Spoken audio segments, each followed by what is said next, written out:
एकछिन यो भिडियो हेरौँ है त।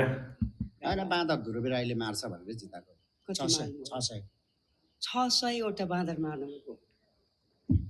मारेको त्यो भएपछि त्यसको हल्ला चाहिँ चारैतिर फैलियो। माननीय ध्रुव राईज्यूले बाँदर मार्न पाइन्छ त भन्नुभयो, तर जाभास्क्रिप्टमा कुनै पनि प्रोसेसलाई कसरी किल गर्ने कसरी मार्ने चाहिँ भन्नु भएन।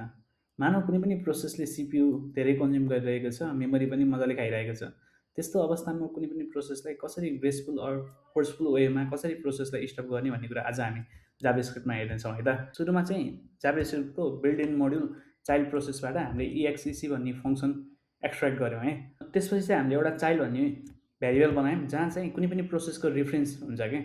यहाँ चाहिँ लङ रनिङ कमान्ड भनेको जस्तै कुनै पनि रियल कमान्ड के like npm rundev ping google.com त्यस्ता कमान्डहरू राख्यो भने त्यसले स्टार्ट गर्ने प्रोसेसको रिफरेन्स चाहिँ हाम्रो चाइल्डमा स्टोर भएर बसेको हुन्छ।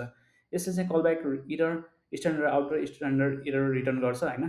चाइल्डमा चाहिँ कुनै पनि प्रोसेसको रिफरेन्स बसेको हुन्छ होइन। कुनै पनि प्रोसेसलाई 5 सेकेन्डमा किल गर्नको लागि चाहिँ हामीले चाइल्ड डट किल, यो चाइल्डमा त के आएर बसेको छ भन्दाखेरि यो कुनै पनि प्रोसेस हामीले यो कमान्डमा जुन प्रोसेस राखेको जुन प्रोसेस रन गर्नको लागि कमान्ड राखेको छ त्यो प्रोसेसको रिफरेन्स चाहिँ चाइल्डमा बसेको हुन्छ।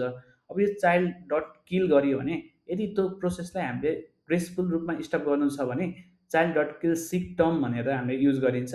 तर त्यो प्रोसेसलाई हामीले फोर्सफुल्ली रूपमा किल गर्नु छ भने हामीले सिक किल युज गरिन्छ है। यसरी बाँदर होइन बग मार्ने टिप्सको लागि फलो डिकोड विथ प्रवीण।